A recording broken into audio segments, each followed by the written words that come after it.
Malayalam big boss season 7 ഇന്നത്തെ live അപ്ഡേറ്റ്സിൽ പോകാം. ഇന്ന് ഒനിയിലും അക്ബറും ജിസയിലും അതേപോലെ ആര്യനും സംസാരിക്കുന്നുണ്ട്. അനുമോളെ പറ്റിയിട്ടാണ്. അക്ബർ പറയുന്നുണ്ട് ഇന്ന് അനുമോൾ കിച്ചണിൽ വരുന്നുണ്ട്. അവൻ പറഞ്ഞിട്ടുണ്ടായിരുന്നു അനുമോൾ കിച്ചണിൽ കയറിയിട്ടെന്ന്. പക്ഷേ അനുമോൾ അങ്ങനെ കിച്ചണിൽ കയറേണ്ട, ആ ക്രെഡിറ്റ് മുഴുവൻ അവൾ കൊണ്ടുപോകും. ഇന്നലെ ചപ്പാത്തി പരത്താൻ വേണ്ടിയിട്ട് എൻ്റെ അടുത്തേക്ക് വന്നിട്ടുണ്ടായിരുന്നു. ഞാൻ പിന്നെ വേണ്ടാന്ന് പറഞ്ഞിട്ട് പറഞ്ഞു വിടുകയാണ് ചെയ്തത്. ലാസ്റ്റ് ഷോ ഓഫാണ് കാണിക്കാൻ വരുന്നത്. വലിയ ആളായിട്ട് കളിക്കാനാണ് ശ്രമിക്കുന്നത്. ജിഷിനാണെങ്കിൽ സൂപ്പറായിട്ട് നല്ല രീതിയിൽ ഇവിടെ കുക്കിംഗ് ചെയ്യുന്നുണ്ടെന്നൊക്കെ അക്ബർ പറയുന്നുണ്ട്.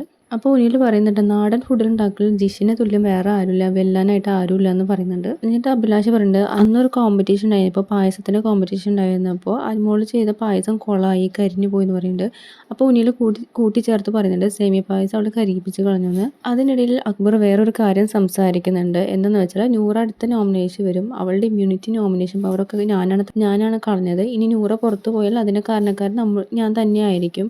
അതുകൊണ്ട് തിരിച്ച് അവർ എന്നെ നോമിനേറ്റ് ചെയ്യുന്ന ഷുവറാണെന്നൊക്കെ അക്ബർ നൂറേനെ പറ്റി ഇവിടെ സംസാരിക്കുന്നുണ്ട്. പിന്നീട് അക്ബർ പറയുന്നുണ്ട് ആര്യൻ്റെ അടുത്ത് നീ വേദനിക്കുന്ന കോടീഷനാണ്, പക്ഷെ ഞാൻ വിശ്വസിക്കുന്നത് വിശക്കുന്ന സമയത്ത് ഫുഡ് കിട്ടിയില്ലെങ്കിൽ അതിലൂടെയുള്ള ട്രോമ ഉണ്ടാവണം. അതൊക്കെ ലൈഫിലൂടെ ഒരുപാട് കാര്യങ്ങളൊക്കെ ഫേസ് ചെയ്യണം. അതിനെ എതിർത്ത് സംസാരിക്കുന്നത് എന്തിനാണ് അത് അങ്ങനെ സംസാരിക്കേണ്ടത്, ട്രോമ ഉണ്ടാവണം എന്നൊക്കെ പറഞ്ഞിട്ട് ജിസേൽ അവിടെ ആര്യനെ സപ്പോർട്ട് ചെയ്ത് പറയുന്നുണ്ട്. ആര്യനെ വേറെ ഒന്നും പറയില്ല, ക്രിക്കറ്റിനെ പറ്റിയിട്ടാണ് വേദനിക്കുന്ന കാര്യം പറയുന്നത്. ബാക്കിയുള്ളവർക്ക് ആണെങ്കിൽ വിശക്കുന്ന കാര്യം, ഭക്ഷണം കിട്ടാത്തതിൻ്റെ കാര്യം, അങ്ങനെ പല രീതിയിൽ പ്രശ്നം ഉണ്ടായിരുന്നു. ഇപ്പോൾ ആര്യ പറയാനുള്ള ഈ ഒരു കാര്യം മാത്രമാണ്. കാരണം അത് അത്രയും ലക്കിയാണെന്നാണ് അക്ബർ ഇവിടെ പറയുന്നത്. പിന്നീട് ഒനിയിൽ പറയുന്നത് ലക്ഷ്മിക്ക് ആണുങ്ങളെ താല്പര്യമില്ല, അവൾ സ്വയം തീരുമാനങ്ങൾ എത്താണ് ചെയ്യുന്നത്, അവൾ എൻ്റെ കുടുംബത്തിനെ പറ്റിയിട്ടാണ് മോശം രീതിയിലാണ് ചിത്രീകരിക്കുന്നത്.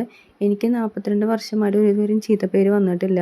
ഞാൻ എൻ്റെ ജോലിനെയും എൻ്റെ ഫാമിലിനെയും ബാധിക്കുന്ന രീതിയിലുള്ള സംസാരമാണ് ലക്ഷ്മി ഇന്നലെ സംസാരിച്ചത്. എന്നിട്ട് ചോദിച്ചു നീ നല്ല വീട്ടിൽ ജനിച്ചതാണോ എന്നൊക്കെ ചോദിക്കുന്നുണ്ട് എൻ്റെ അടുത്ത്. അത്ര മോശമായിട്ടുള്ള രീതിയിൽ സംസാരിച്ചത്. അതുകൊണ്ട് ലക്ഷ്മി എല്ലാവരുടെ മുമ്പിൽ വെച്ച് എനിക്ക് മാപ്പ് തരണം, എന്നോട് മാപ്പ് ചോദിക്കണം എന്ന് തന്നെയാണ് ഒനിയിൽ ഇവിടെ തർപ്പിച്ച് പറയുന്നത്. അപ്പോൾ ജിസയിൽ പറയുന്നുണ്ട് ഒനിയിൽ പലപ്പോഴും ഡബിൾ മീനിങ്ങിൽ സംസാരിക്കുന്നുണ്ട്. ലക്ഷ്മി പറയുന്നുണ്ട് ആരുടെ കൂടെ പോകും എന്നുള്ള സംസാരിച്ചെന്ന് പറയുന്നുണ്ട്. അത് തെറ്റായ കാര്യമെന്ന് ജിസയിൽ ഇവിടെ ചൂണ്ടിക്കാണിക്കുന്നുണ്ട്. അപ്പോൾ അക്ബർ പറയുന്നുണ്ട് നമ്മളത് ഡബിൾ മീനിങ്ങിൽ ചിലപ്പോൾ ഉദ്ദേശിച്ചതാവില്ല, നമ്മുടെ മൈൻഡിൽ വേറെ രീതിയിലായിരിക്കും ഉദ്ദേശിക്കുന്നുണ്ടാവുക, അത് ആ ആൾ എടുക്കണതിൻ്റെ ഉദ്ദേശിച്ചിട്ടായിരിക്കും എന്നൊക്കെ പറഞ്ഞിട്ട് അക്ബർ ഒനിയിൽ സപ്പോർട്ട് ചെയ്ത് പറയുന്നുണ്ട്. കൂടുതൽ അപ്ഡേറ്റ്സുമായി വീണ്ടും വരാം.